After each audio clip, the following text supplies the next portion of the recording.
Overtired. So tired.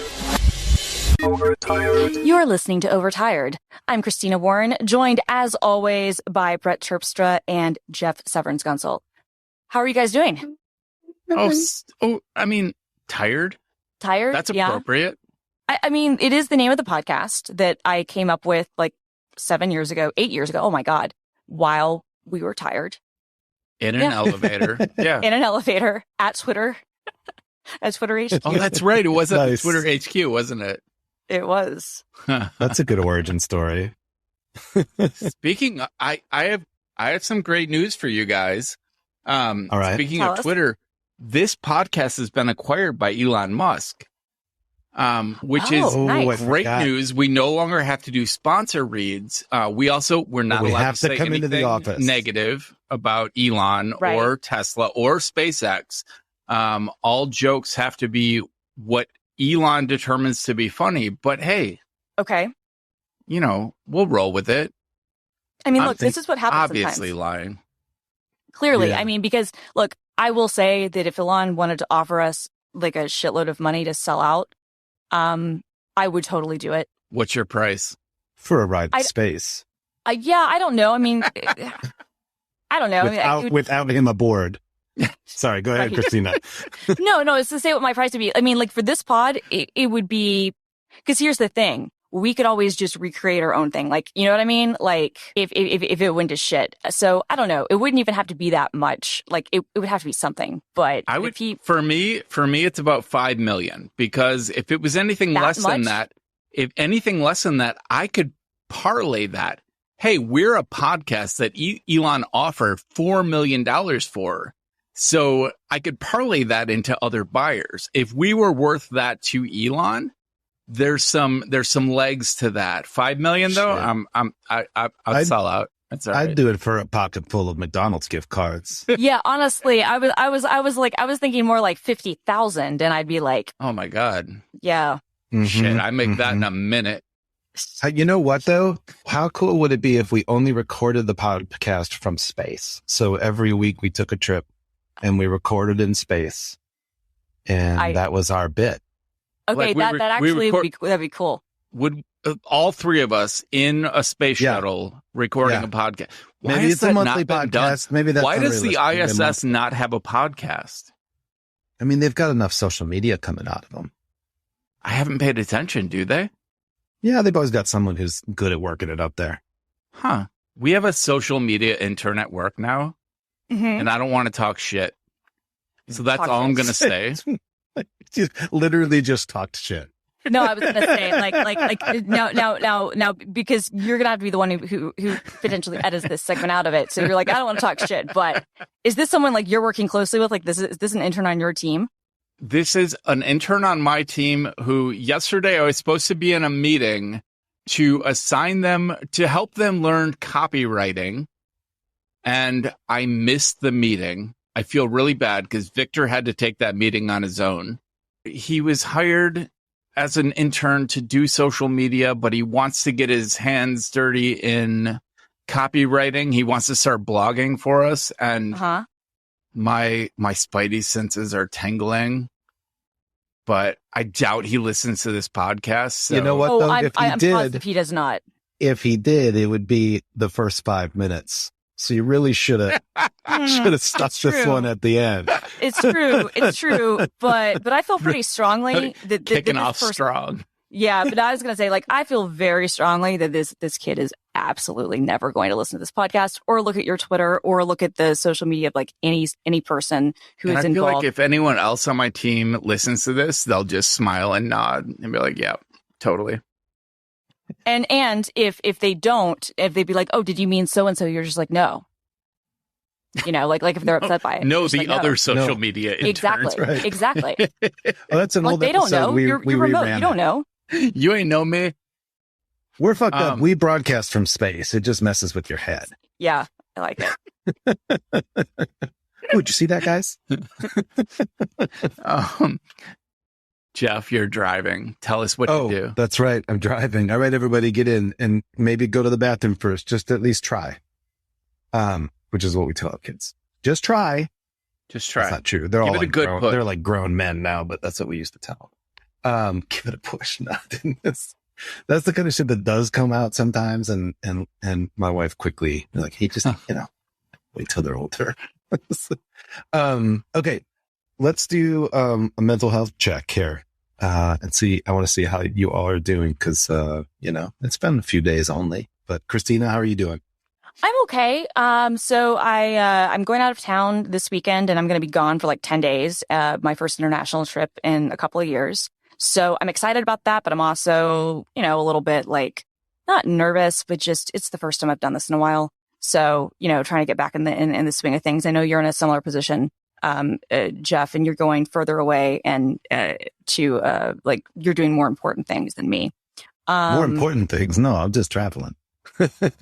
I thought you were like doing this for like work or like no, that was my Spain trip that I canceled. And everyone who went got COVID, but yeah, this is just my family, this is my family trip to Kenya, but You're headed out, you're on an international trip that is daunting after a while. Yeah. I've done like the domestic travel, quite a bit, but I haven't been like, on an airplane for like 10 hours at a time in a while.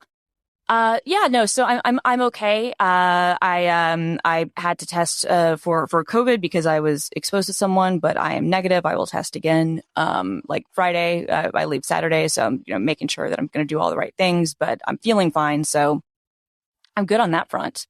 And we've had a person coming in and cleaning our apartment and helping get us organized. And that's been really, really good for my mental health. It was daunting at first. I think we were going to talk about this a little bit. Yeah, we're going to have to talk more about that. But we'll table that. But I just want to say like that is actually having tremendous impact on my mental health, even though that was a very stressful thing at first. But in a good way now. Yeah. Yeah. Like just the fact that it's getting done, like has really like relieved a lot of things for me. Yeah. Wow. Nice. That's great. That's great. Yeah. We'll talk about that. How about you, Brett? I continue to be stable. Months without a manic episode, which is, it's great. I've been having, I wake up these days at like 3 a.m. every day. And then I have to take like, what's that? I take this like over the counter sleeping medication to fall back asleep. Something. No, not NyQuil. I can't remember. I'll bring the bottle with me next week and tell you what's working for me. Whiskey? No. But I've been dreaming a lot about cocaine. I really, being stable apparently makes me crave drugs. I feel like that's come up for a few weeks in a row now. But I'm clean. I'm sober. I'm stable. And what more could you ask for? I mean, yeah, shit. I mean, other than, dying in a drug-fueled binge. Dying happy. Don't ask for that.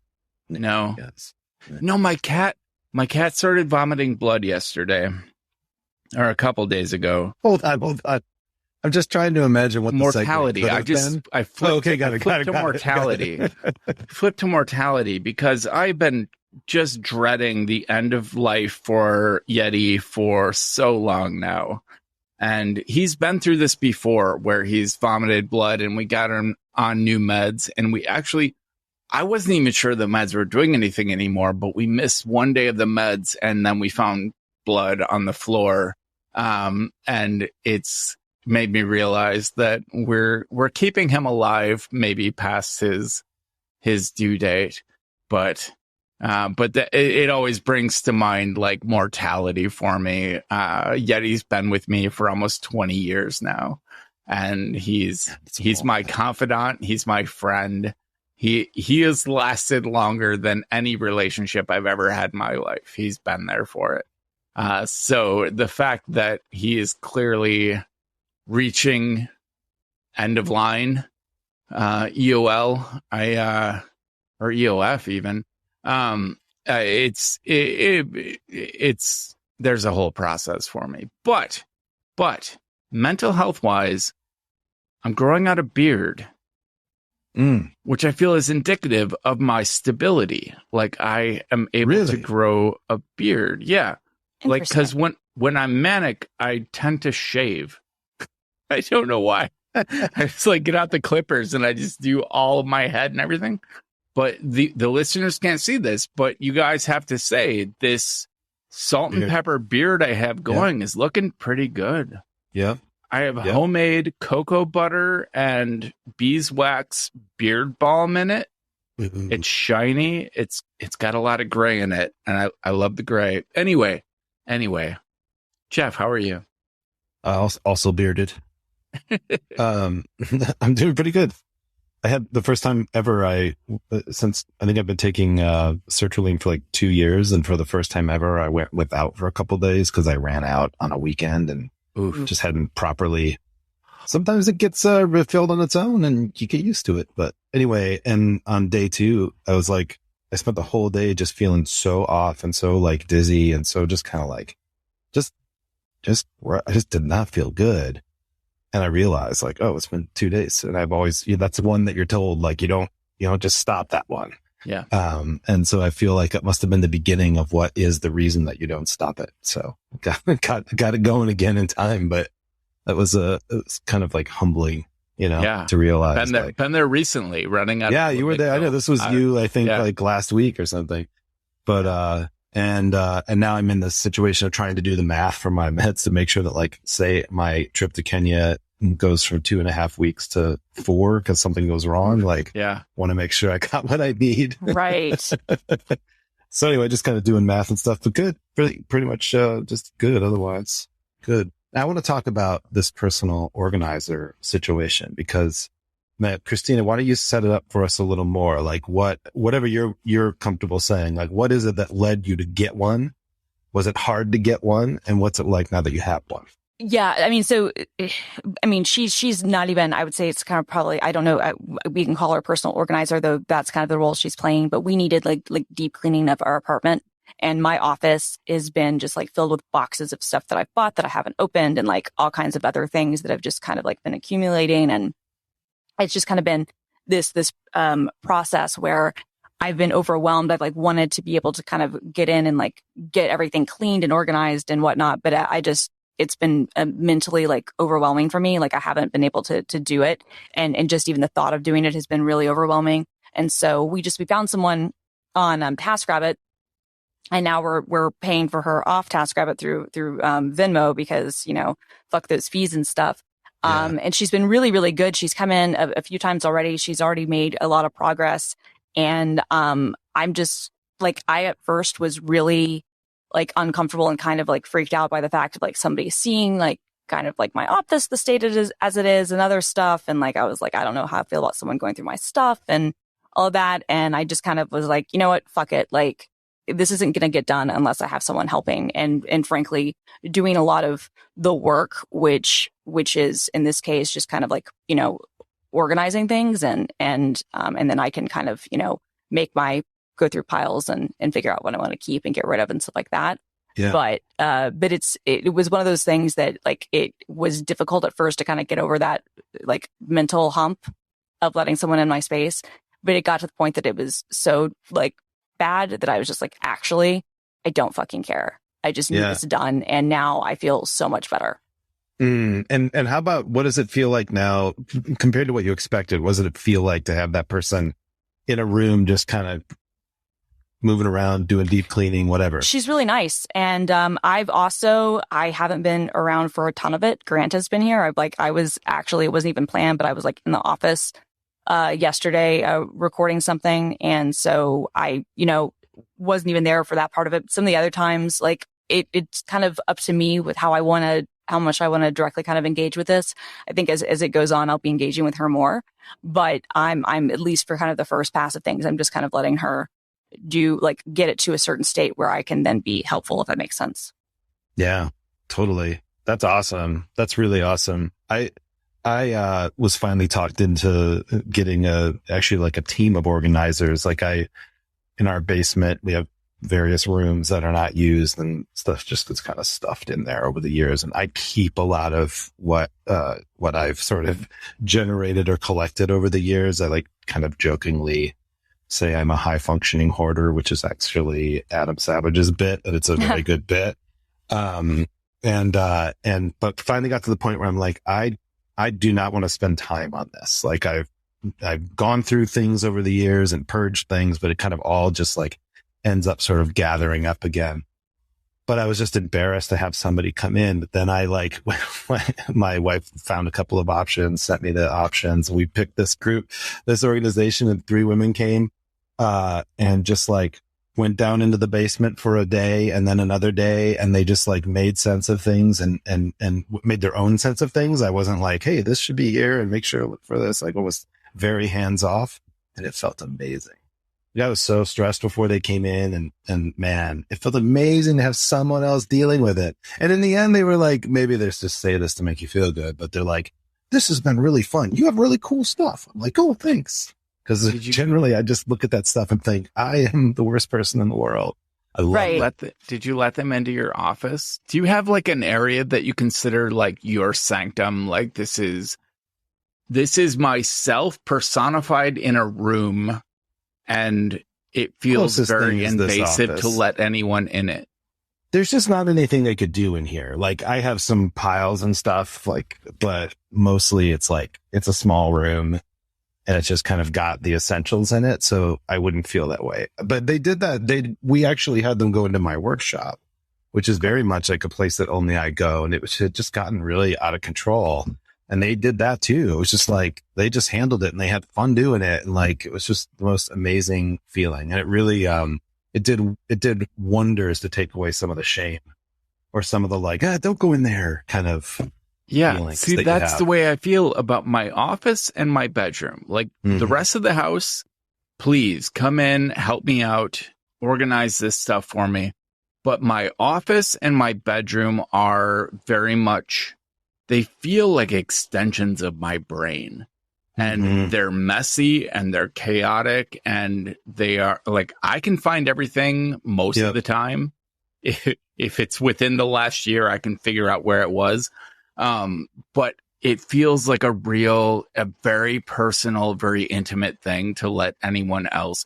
I don't even let Elle into my office. Like it feels like such an invasion to me.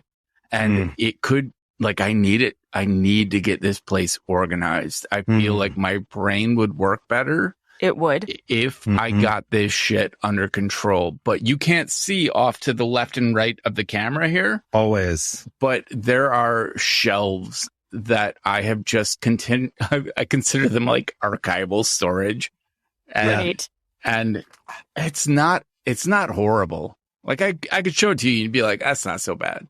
But it does affect my brain. And I do think I could benefit if I was willing to let someone in.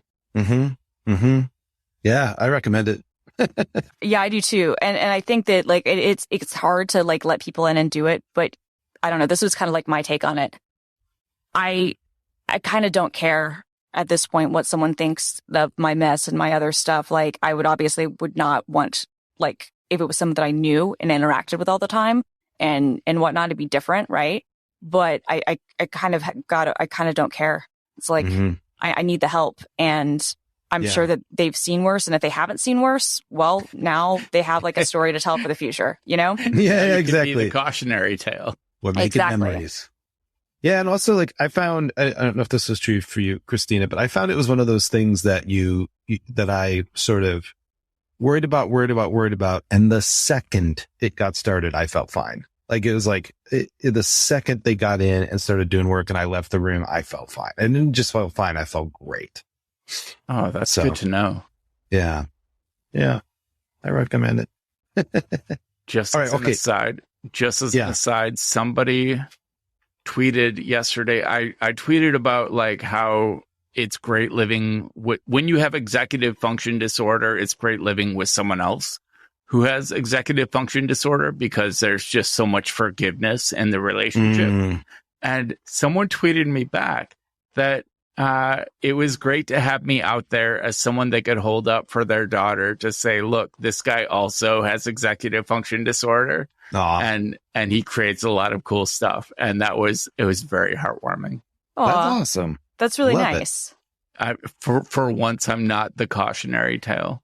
Yeah. Right. I relate to that. Should we do a sponsor break? Yeah. I will. Christina always does the ZocDoc reads. You want me to do the ZocDoc read? I Or mean, you got it? I can do it. What are you feeling? I feel like you are I'm the best ZocDoc person. at All the right. ZocDoc reads.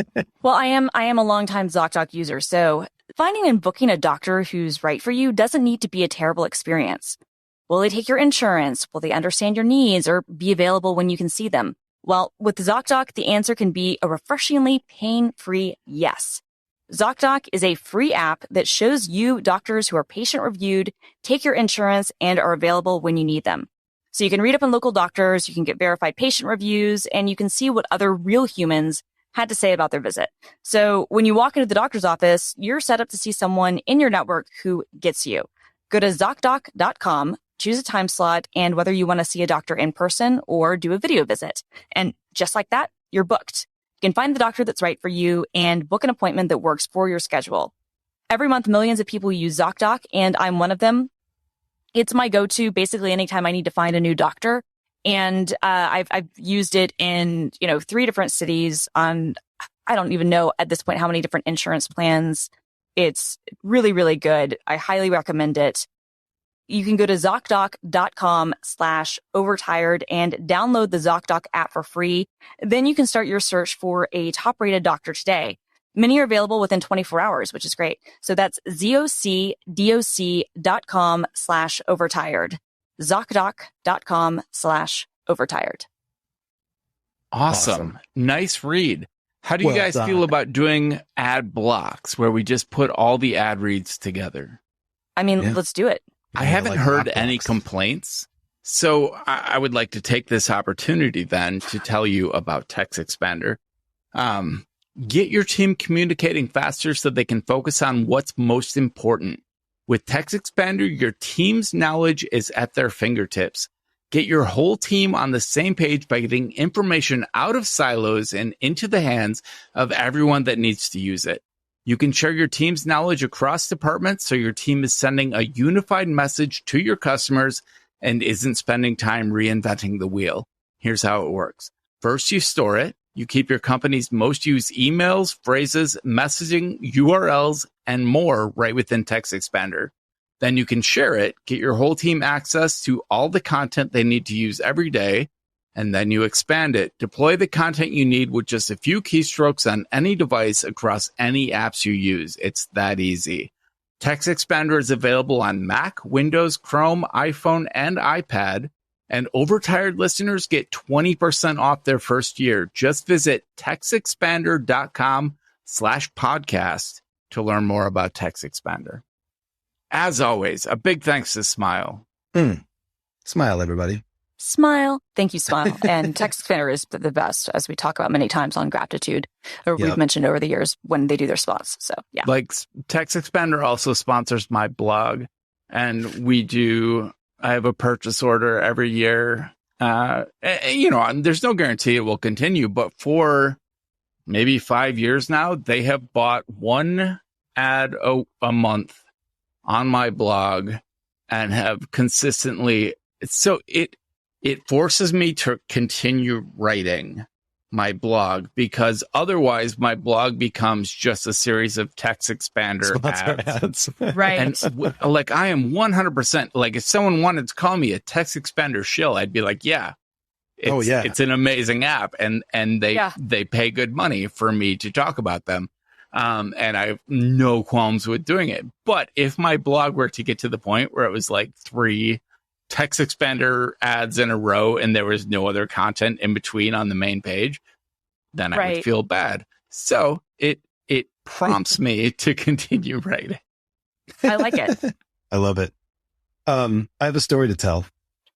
So my dad was in town. He lives in Iowa and he collects and restores vintage speakers. And by that, I don't just mean like boxy speakers. I mean, these are electrostatic speakers. They're crazy. They can be sometimes like 6 feet high and just like an inch thick. They're like the craziest thing, and they sound so freaking good. And there are so many weird variations of them. And so he found this set of speakers in Stillwater, Minnesota, which is about 45 minutes away from Minneapolis. And he came all the way from Iowa to hang out with me, sure, but also to get these speakers. So I went with him because I love getting stuff off of Facebook Marketplace, actually. Like I've had almost like only positive experiences, especially if it's like something that is sort of a specialty you're into, like a kind of tool, or like in this case, weird speakers.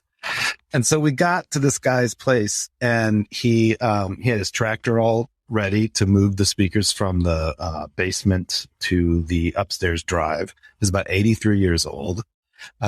He was moving real slow, and we were just kind of getting to know him a little bit before we went down and checked out the speakers. And it turned out that like he just kind of dropped that he had been an engineer on the Apollo moon program, and that he had designed he was one of the people designing the stabilization mechanisms in the command module, and actually would train astronauts in how to use it before they would go to the moon.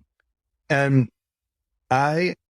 those kind of moments don't happen that much, right? But they happen enough. And when they do, I realize that my brain goes into this desperate, oh my God, all this knowledge is going to be lost mode, even as I'm just calmly and coolly kind of having a conversation, right? Like I know I can't get all that knowledge that's going to be lost before he goes. I'll never see him again. But like, it is so striking. It just washes over me as soon as I recognize someone holds some piece of kind of obscure history like that. Mm-hmm. Right. And it's so striking how so many people whose names we will never hear or read hold some piece of history. I tried to get something out of them. I have kind of a sort of journalistic technique, which is like, so he had to go train astronauts, right? And astronauts are obviously very, very competent people, right? Like they've gone through so many filters to get to the point where they're allowed to go to the moon. It's not like Elon Musk who can just go based on fucking money alone. Like these astronauts like really, really brought a lot to the table. Yeah. And literally put their life at risk, right? Like in not a small way. Yeah. I mean, they're driving a thing that's like less powerful than like, I don't even know what anymore. It's not enough to say less powerful than my phone. It's like way less powerful than my phone, this computer that got them to space. Right. But anyway, what I tried first was like the kind of, I call it these fucking guys, approach. Where I'm like, okay, so I got a question for you. Like, you're down there training the astronauts, and everybody knows the astronauts, and everybody, loves the astronaut. Astronauts are so smart, but you're training them, right? Like, was there anything that they just weren't good at getting? And he looked at me and like saw right through me, and he's like, no, they were astronauts. I was talking to my dad later. I was like, that technique is called these fucking guys, technique, just waiting for him to be like, well, yeah, Buzz Aldrin, man, that guy, I don't know how he passed second grade, but didn't happen. I'm not looking for shit talking exactly, right? Just like, it's a story that's been told and told and told. I want something. Right. But my dad was able to talk to him more on technical terms. He actually had questions about the stabilizing mechanism. Turns out that he's been sitting on for a while. But it was just this like really incredible thing. And then he was also selling all his like ham radio stuff. And then he started talking about how he was really into computers in the early days, and that he owned an Altair computer that he no longer owns. But then I was like, well, wait, he's like, I have a bunch of computer stuff that I haven't brought up for the sale yet. I was like, wait, like what? He's like, well, some Dells. And I was like, damn it. How did we get from Altair to Dells? I really thought, for just a minute, I thought like I had hit the jackpot, And he's just like, no, actually, like I have some really good shit, but also some Dells, one does. But then he listed the models. I'm like, no, I don't. We're good. I don't need to know what model Dell you have. 386 DX Dell. Yeah. But he also had aged well. He also had a sweet Laserdisc player and about 100 Laserdiscs. Oh shit. Oh, man. Which is pretty exciting. Yeah, exactly. Anyway, that was super exciting. And it was cool because he had written out the schematics for this speaker my dad picked up. And it's just cool to go through these schematics and be like, oh, this guy wrote schematics for the command module. This is cool. Anyway, I tell this story just to say how much I love those little moments and how much I almost achingly realize, even with much more modern history, even modern history of our own kind of interests, right? And the kind of like tech culture we live in, whatever, like how many people there are that own just a piece of that history. And that it's really, despite that, how we document stuff much better now, there's so much that's in between the stories we know that we'll never know, because that person is never going to tell somebody and then they're going to be gone. So that's not trying to depress you. How much do you think you could get for an Oscar computer these days? Oh, Lord. I don't know. Am I supposed to look it up? Is that part of the test? I don't know. I don't really have internet in space. I sold one for basically the equivalent of a gram of heroin. Same. And also, what is an Oscar computer? Oscar was one of the early suitcase computers where the front of it came off, and it was a keyboard with a small monochrome green screen, had a 300 baud coupler modem built into it, and a floppy disk drive that I think was 5.5, maybe 7. I can't remember what floppies it took, but it was an early, and I had an AT&T machine too that was just another suitcase computer that I picked up at garage sales. And I'm pretty sure they would be more valuable today than they were 20 years ago. But I let them both go for drugs. And I could have started a computer museum at some point. That's true. Look what you did. Now I was recently given a TRS-80 portable computer. Yeah. Those are awesome. They called it the Trash 80. Mm-hmm. And it came from a friend who had been a reporter at the Star Tribune back in the 80s and had to take it on a South Pacific trip. And this was the Model 100, right? Yeah, the one it's just got like a screen that's about yay big. Okay, yeah. The Model 100 is like, this is before my time, but it is so cool looking. Like people are making modern versions of it. The first computer program I ever wrote was on a Trash 80 with really little screens. Yeah. Well, one of the things he gave me was all of the paperwork that the Star Tribune put together for him on how to connect to the phone and like whatever. But it says at the top Trash 80 instructions, which I thought is pretty awesome. But it's not there anymore. But he had programmed in like a Star Wars game. I'm sorry, a Space Invaders game, Star Wars game, Space Invaders game, which I'm sure was like 4,000 lines of basic. But it's my goal to do that. Maybe I'll take that on the plane with me. Get some Space Invaders written in logo. Yeah. Oh shit, that'd be so cool. Yeah. Somebody created, so like the framework laptop that I've talked about a couple of times. Somebody like has an open source project where they've created like a frame deck that basically is highly inspired by the Model 100 Trash 80. And it's really, really, really beautiful. I'm gonna put it in our chat, and we can see it. It's really good. I was thinking about the framework because one of the, this guy was selling a bunch of ham radio stuff, and one of the things that electronics nerds back in the like 60s would do is buy Heathkit stuff, which were these just kits that would make anything from like a ham radio transceiver to a color TV. My uncle made a color TV out of a kit. And what was so incredible is to look at, he had a ton of these that he had made. The quality was so incredible. Like the casing was so solid. And, it's just made me think like there isn't much like that today, but the framework computer kind of makes me think of that. Like, I totally agree. Like it's definitely like a mass produced thing, but it is definitely like, I've had like numbers of conversations with people on their team and stuff, and they very much care about what they're doing, which is cool. And I'm glad that like a year later, like I'm still very happy with it, and I'm glad that they are still chugging along and seem to be being successful, which was not a guarantee at all. So because it's a commodity space, and they're doing something that's very different from what other people are doing. And they're kind of the first to really get something like that off the ground. Yeah. Honestly, yes. Way. Honestly, yes, because like what was shocking to me, and we don't need to talk about this anymore, but like was that what I got was basically exactly what was promised to me, which never happens with these sorts of things. Yeah. And I'm looking forward to when the main boards for the 12th gen Intel processors are available this summer. I'm going to buy one of those and put in my laptop. And then I'm going to take the 11th gen main board that I have and do some sort of DIY thing with it because like, awesome. Like they're really encouraging that, which is really cool. Yeah. People are doing such cool stuff. It's like become its own weird version of the Raspberry Pi. Kind of just much more expensive. Way more expensive. Yeah. It's cool though. That's awesome. Okay. I have another topic in here. I have a couple topics for today. And I think this next one will be quick and the one after that will be longer. Okay. Okay.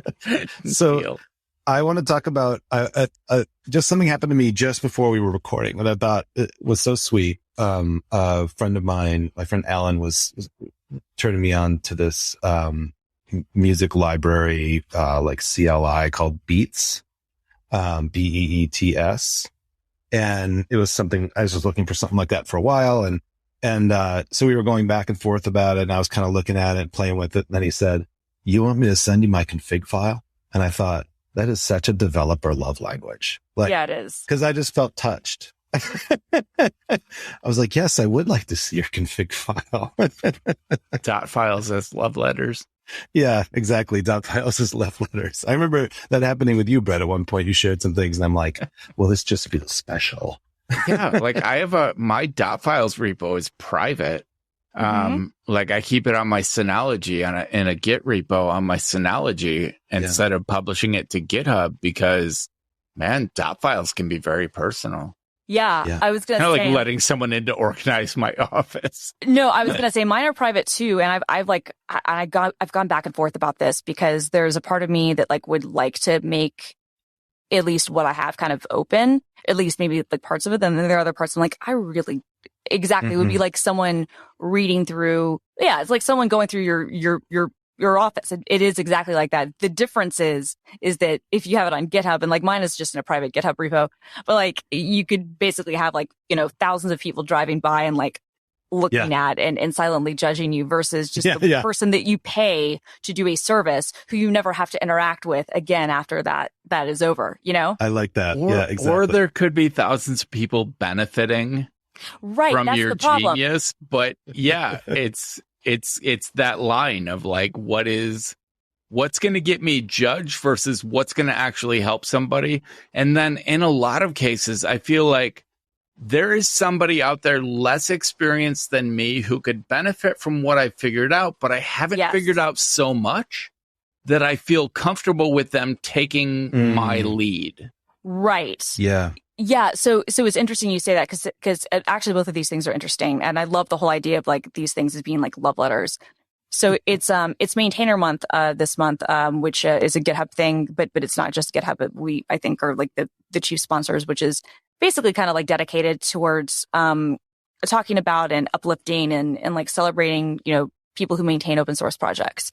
And, we had a summit, this week, for, it was a private thing for, some of the larger maintainers in the ecosystem. And I met like people who are doing these amazing things and like people that I was like totally fangirling because I was like, oh my God, I love your project and what you're working on and things like that. And so I've been thinking a lot about exactly what you just said, which is like where that line is between I know more than a beginner and a newbie and I want to help them out, but I don't know so much that I feel like, they might not get in trouble based on following what I'm doing.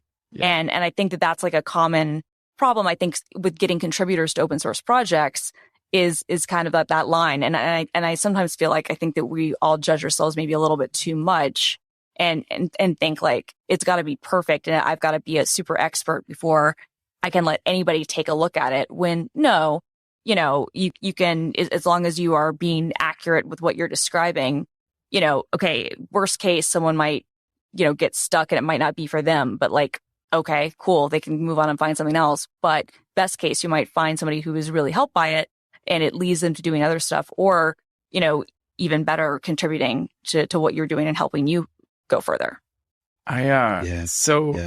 Like Marked, my app Marked. Yeah. I will never open source. That code is only I could ever understand that code. And I really think it would do more harm than good for any developer to see it. Yes. Doing, which is all written in Ruby, has been refactored many times over the years, but it's actually, you could learn a lot. If you were new to intermediate in Ruby, you could pick up a lot of stuff from Doing, because I have learned so much about Ruby just over the years and learn from other people, and Doing, I'm happy to open source, and it is open source, like anyone can dig into it. But Bunch, which is the most recent Cocoa app I've developed, it's still in Objective-C, which dates it a little bit. But I actually put years of what I learned from fucking up Marked. I put into coding Bunch from scratch. And I'm tempted to open source it because I'm not nearly as embarrassed by it as I am of Marked. Yeah. And I think what would be cool if you did that, because I totally agree with you. This is something that I like. That I have ideological differences with some people who are really active in open source. I do not believe that everything should be open source. I think that freedom goes both ways, and you can choose to not have something there. But I was actually on the 1Password podcast a couple weeks ago, and this topic kind of came up, which is like, how can like closed source, companies or developers or whatnot still contribute? And I think what you kind of laid out is that, right? Like, for you, it's not even so much about being embarrassed, because I think that you could get around that. It's about the fact that like, the code for Marked isn't in a good enough place for it to be useful. Like you said, it could be actively harmful, and other people aren't going to understand it. And I think the problem that we see a lot of times with people with sometimes with especially that they kind of call it like drive-by open sourcing. They throw it over the wall, but they don't do anything with it. And I'm of the opinion, like, look, you can do whatever you want to do, and if you want to make everything you do open, that's completely fine. And like, you don't owe anyone anything. I get that. But I feel like if you, like, for me anyway, it feels like if I'm making something open source, I'm putting, especially if it's something like an app that, like runs, and it's not just like maybe like a personal project that you're just kind of like, look, if you want to look at it, fine. But in this case, like it's something that people could actually get use out of. I think that you kind of have an obligation a little bit to, have it in a good state so that other people can learn from it. And that, that takes time and that takes effort. And you've got to think about that. And so, but I also have to say, like, if you could take the things you've learned with Marked and you've done it with Bunch, also just the fact that Bunch, I think, is one of those apps more than Marked that you could really have other people hacking on and helping with and like doing things, contributing back in a way that could also be fulfilling for you as well. Yeah. Speaking of developer love letters, though, of what'd you call it? Developer love languages. I regularly interact with other independent developers, and there's this, like, you don't give your source code away for free. It's by, in a non-open source app, a closed source app, right? You don't just give away source code. And like, I worked with the guys from Ulysses years back, and I wanted to replicate something they were doing with RTF code. And I gave them thousands of dollars for what amounted to maybe like 4 pages of code. And I learned my lesson that generally I can figure shit out on my own. But in my interaction with other indie developers, I have found a lot of people that are like, oh yeah, I know exactly how to do that. Here's a section of the code from my application. Half the function calls in it won't work for you because they call other proprietary functions of my own. But you can see from this how this thing would work. And it has been so helpful to me. Like Daniel Jalcut from Red Sweater, Craig Scott from iThoughts, or Toketaware. Like those people have shared code with me. Rich from Barebones. Yeah. Like these people have given me code that has changed the way I do things. And it is like that kind of sharing that is very much a love language. Like that is like, I recognize you as someone in the vein of what I'm doing. Like we have similar goals and I'm going to share with you my private code. And that absolutely feels like a very loving gesture to me. Yeah, no, that's actually amazing. And that's so interesting, right? That like, you know, again, like I guess how it differs. It's like, okay, I see you and I'm going to do you this solid and know that I won't have to support any of it or whatever, but to show you like, okay, this is where you want to look and try this out. And this is probably going to do what you need to do. That's awesome. Yeah. Well, and I've returned the favor. Like, Andreas Hegenberg, guy who does Better Touch Tool.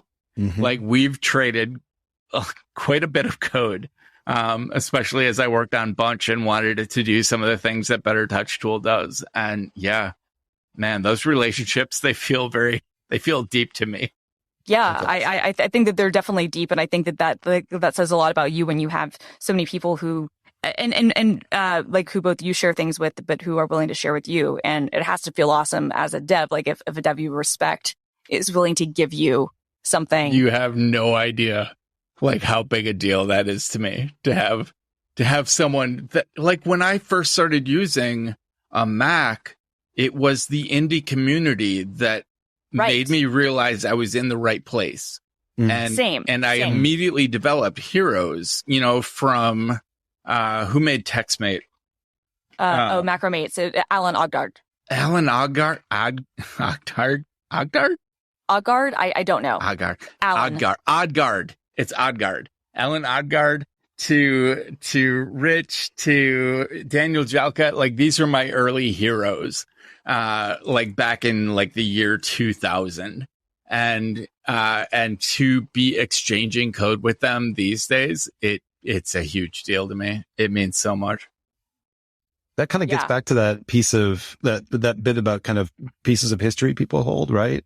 I mean, especially when you think about the like fields of video game archaeology and other kinds of like digital and code based archaeology, like the idea that, you know, you hold some piece of some moment in time in that code and they hold some piece of some moment in time. It's so interesting. Yeah. Kind of fits both those topics. It does. It does. And it makes me once again, just like remind myself of like set up, like I'm going to like set up a recurring, I give to them annually, but I think I'm going to set up a recurring like monthly donation to the Internet Archive because the work that they do is so important. And I do feel strongly like I would hope at some point, even if you're terribly embarrassed by like the source code for, you know, for Marked, that like if, you know, if you decided like, I'm not going to do anything with this or whatever, or let's say like you have it like in your will or something, you're like, okay, I'll put this on, you know, whether it's compiled or uncompiled or whatever, I'll put it on the Internet Archive so that people in the future could, you know, do something with it and get it running again and keep like the history of what it was around. Because when we discover things like when 3D Movie Maker was recently like the code was open sourced and the community got it building in Windows, modern versions of Windows, and like the fan community around that really rallied. And it came because a guy like tweeted, he was like, Microsoft won't do this. And they did. And they even got like the rendering engine, which Microsoft had purchased. They even got the author of that to agree to MIT license it. Like you have whole generations who missed certain things who then because of bit rot and other stuff can't experience it. But when you have people who are willing to also like kind of find a way to archive some of that knowledge, because some of it will obviously die, but I think whatever we can do to preserve that is really important. Yeah. It's like, there's a short in the grand scheme of things, the life term of code is pretty short. Yep. Like NVAlt, like notational velocity is open sourced. And I would estimate that within the next 2 OS updates, it won't be able to compile anymore. Right. Like the app might still work for a while, but compiling will become nearly impossible. Like there's a lifespan on these things. But yeah, open sourcing dead code can still be beneficial, I think. Yeah. Yeah. I mean, that was what was sort of cool about the 3D Movie Maker thing, which I don't know if either of you ever used, but No. like it was like, this is what makes me a 90s kid, but it was an app that came out about the same time that Windows 95 came out. And it basically let you create like, it's kind of like the metaverse, like where you create these 3D worlds, like you'd have a camera that you could control, and you had like buildings and objects and people, and you could move things around and animate them. And then you could export it, the movie file that would only play in this kind of weird esoteric format, but you could, add soundtracks and stuff and basically create your own little movies. It was really cool. Yeah. And for a lot of people, it was like for me, certainly it was the first time I'd ever even had the idea of being like, oh, I could create my own 3D worlds. Right. And you got a sense of like what animation was like and other stuff. And the community around it, which has kind of remained, it's not massive, but like there are still people who are dedicated to it. Some of the stuff they've done over the years, like, is just really creative. But it doesn't, run like the old exe file. Yeah. Like you could do certain hacks, but it wouldn't run under modern versions of Windows.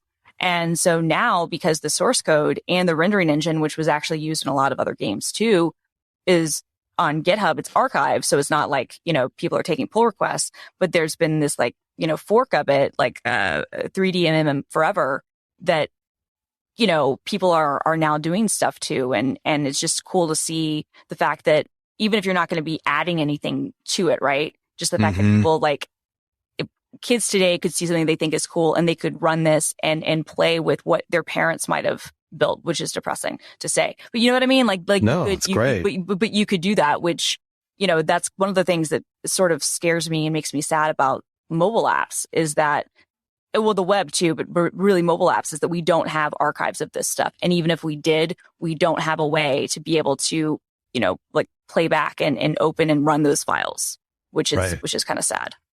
Right. Like Talking Carl. Anybody remember Talking Carl? The iPhone app? No. No. It was a little squishy, adorable red guy, and you would say something into the phone, and then he would say it back in a high voice. And it was, but what's funny about that is, just to take this kind of further in the same direction, is that Talking Carl was an app that my friend Jonathan turned me on to that very much reflected his humor. He's dead, and I can't play Talking Carl. And I feel like that's some of the ways in which I'm kind of thinking out loud here, but one of the things that all of this makes me think about is the way in which, historians will have so much more data, of course, and so much more to work with, but they'll also have so many more tools with which to work with that so much more data. And so like that idea of just making sure that there's some way in which, an iPhone app from way back when can be resurrected because it's part of someone's memory of someone, right? Like, it's just interesting. Feels like we're in so many ways, obviously we're in like a transitional moment. Yes. Any epoch, but especially now. And that is just one of those little nuanced ways in which that's the case. I dug up an iPhone 1, 3 and 4S, just going through like shit I needed to sell. And I got them all to boot and realized there are apps on there that at one point I considered essential and I loved, or considered really fun. And I love that don't exist and won't run on any modern operating system. Wow, They're like little relics from the past that I can only run on these phones that are basically garage sale material at this point. Yeah. Interesting, man. Well, this is a nice segue into Graptitude. Oh shit. I mean, actually, I would do Talking Carl, but I already did it.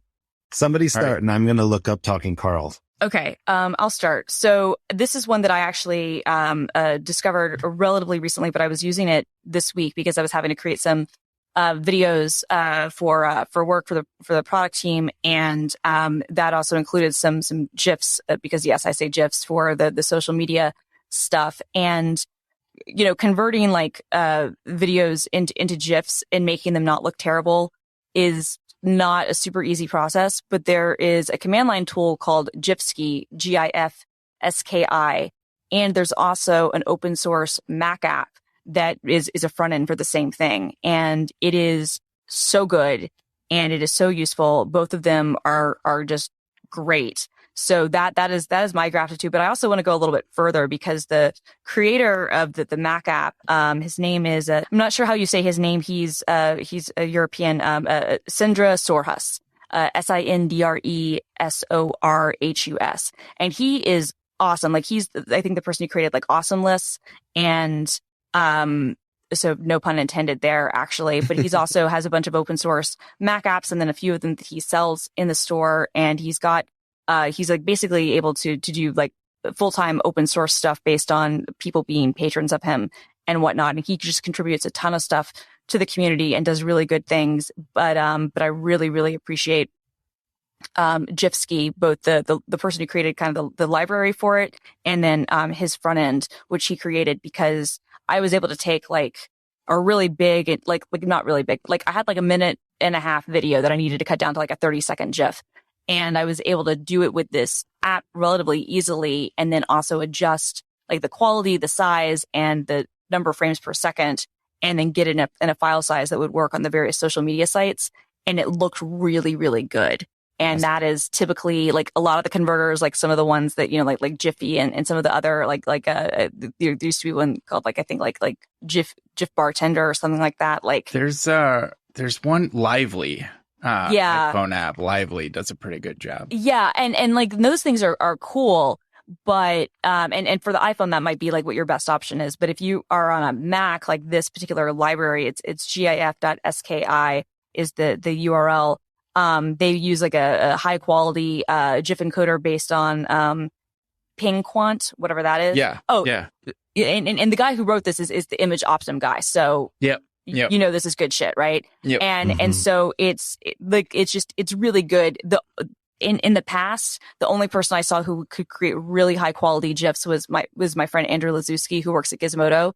And what he would literally do would be he would bring in the video file into Photoshop and go frame by frame and hit frames and then like create the GIF that way. And it would look amazing. And he had a whole workflow that he would do. But like now you could get probably really comparable results with Jifsky. So shout out on this. Sorry, go on. Have you seen GIFOX? GIF? Yes, FOX? I have. Yes. That makes surprisingly small, high quality GIFs of screen recordings. Like it's specifically for screen recordings, not for converting video to GIF. But right. Yeah. Anyway. Yeah. GIFOX is great. And also, the built-in, kind of thing when, what is it? Clean Shot, is really good too. Well, Clean Shot is just, can I just okay. That's my pick for the week. I'm changing my pick. Okay. Talking about Clean Shot. Okay. Are you done? I'm done. Yeah. Should I go? Yeah, please go. Okay. My pick, as previously mentioned, is Clean Shot X. And it is, if you need a screen capture app for macOS, it is the bee's knees. It does everything, and it does it so elegantly, and for everything from capturing images, windows, entire desktops, annotation, movies, sharing. It has like a whole cloud platform built in. It does everything, and it just does it just so elegantly. So well. Like, I am constantly amazed at how much I don't have to think about using Clean Shot. It is 100% replaced any built-in screenshotting tools for me, and it has surpassed any other screenshot tool I've ever used. Clean Shot is amazing. Yeah, I want to add a +1 to that. I've tried basically every screenshot type of utility ever because for most of my career, regardless of what I've done, I've dealt with a lot of screenshots. Like I have a screenshot folder that I have like literally linked to with default folder X so that I can open it from any part of my system, to the point that I have to like sync that every time I go on another computer because I use my hotkeys and it's there. Yeah. And I used Cloud App for a really long time for sharing screenshots with people. Yeah. But their pricing became honestly insulting. And so I stopped using Cloud App and I used what is it? Droppler? Droppler. Well, there's Droppler and there's another one. It's I also don't on know. setup. It's the one that's this little more indie that you can have self-hosted if you wanted, like on like Oh. an AWS server. Yeah, I know what you're talking about. I can't remember the name. A Dropshare. There we go. Yeah. And Dropshare, you can actually use it with CleanShot X. But I'll be honest with you, as much as I love Dropshare and I love that developer and what he's done, CleanShot X just does everything. It does it really well, and it also replaced some features that remember Sketch. Yeah. Oh my Remember when Sketch Sketch was amazing. good? Remember when Yes. Sketch was good before Evernote ruined it? Yes. And it had features like you could take a screenshot, but it automatically had padding of a desktop wallpaper behind Yes. it, right? And then you could annotate and you could do all this stuff. Yes. CleanShot does all of that. Yeah. And it also does, if you want to do with your own custom URL, like a, shortener, you can, use their hosted service. You could also host it yourself and have like custom landing pages, just like, Cloud App. Like it's just, it's amazing. Every feature awesome. you've ever preferred another screen capture utility for, Yep. CleanShot has it. Absolutely. It does it all. And it's part of setup, and the setup, subscribers get like 10 gigabytes or something, of storage on their plan. The full premium plan. Yeah, I feel guilty because I would genuinely like to give, and actually I might figure out a way just to give them more money because what they do is just so good. Yeah. Sorry, I didn't mean to talk For over sure. your gratitude. No, absolutely. That much appreciated. That was some valid insight. Mine is Beats. I already talked about it. BEETS.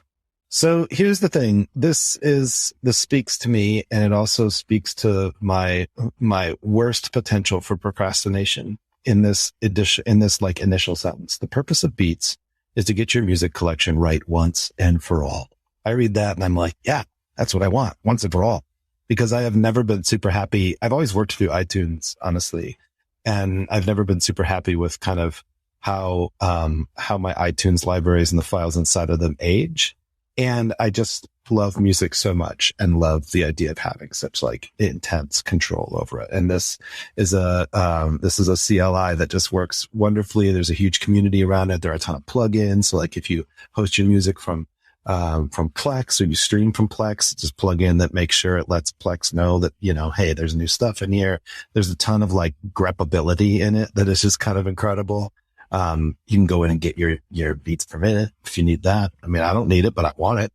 And I like to know I have it. It's all part of this thing. Like last week I talked about how I was using setlist.fm, and I think I've now added 220 shows or something to that. And I just keep going. And I've been so pleased, at having a list that I can there's statistics. It can tell me how many times I saw Johnny Cash perform Folsom Prison Blues live, which is anytime you've seen him. So that's not that exciting, but its ability to sort of slice and dice the shows that you've seen, as long as there are set lists there, is so fun. And again, it's one of those things that actually they're little, memory torpedoes for me, looking at a show that I forgot. There are shows I totally forgot I went to, but because I found a ticket stub or because I was in the neighborhood of that show as I added a different one, I remember it. And that was really sweet for me. And it's made me want to go deep with my music collection. And that's what Beats is going to do for me, I think. So, nice. Too bad I get paid by the hour. Taps into not just the music love, but also the nostalgia of music. Totally. So anyway, that's super fun. That's my gratitude. This has been fun, you guys. We had a super techie episode from space. Yeah. From space. I've decided to title the episode .file love letter. I like it. I love that. I like it. I like it too. .love. We could just call it .love, but no one would get it. .love. No one would. Now I think if the whole economy and everything wasn't terrible, that I could have kind of a decent startup idea, which would be Tinder, but you match people with their .files. Ooh, that's awesome. That's Artificial awesome. intelligence. Right. Matching up people based on their I love it. Their Unix command line preferences. Exactly. I mean, honestly, look, I think you can probably tell a lot about people's compatibility that way, to be completely honest. That's right. I would be really curious to see if that held true. I'd be curious to see who I was matched up with based on my .files. How about No, I mean, same. I would like Same. to meet that person. You could do that though. There are enough dot files on GitHub. There are. I was going to say, yeah, you have whole things. That'd be the thing too, right? You have a ton of data that you could like mine from to do. Yeah. Yes. What would be interesting, like so many people duplicate their dot files. Like I've seen so many dot file repos that are just duplicates. Oh yeah. Of someone else's with no dot file credit. repo. It would be interesting to have AI go through that and see what the differences are. What modifications did you make? Mm-hmm. What personalization did you add? Yeah. And who might you be compatible with based on what you decided to tweak? Ooh. That would be brilliant. Christina, you should do it. So what if the title is like tilde/.config.love or just tilde/.love? Then you're We're getting go with it. You're getting Tilde- closer to indicating what you're talking about. Love.yaml. Yeah. We'll just tilde/.love. That's the episode title right there. Print it. I love it. For anyone who started this episode wondering what the fuck that meant, this is where it came from. It all came down to this right here. Yeah. And you made it through the episode, and now you understand. Now you get the joke. And now But none of you fuckers are in space. All right, get some space sleep, you guys. Get some sleep. Get some sleep. The system is going down now.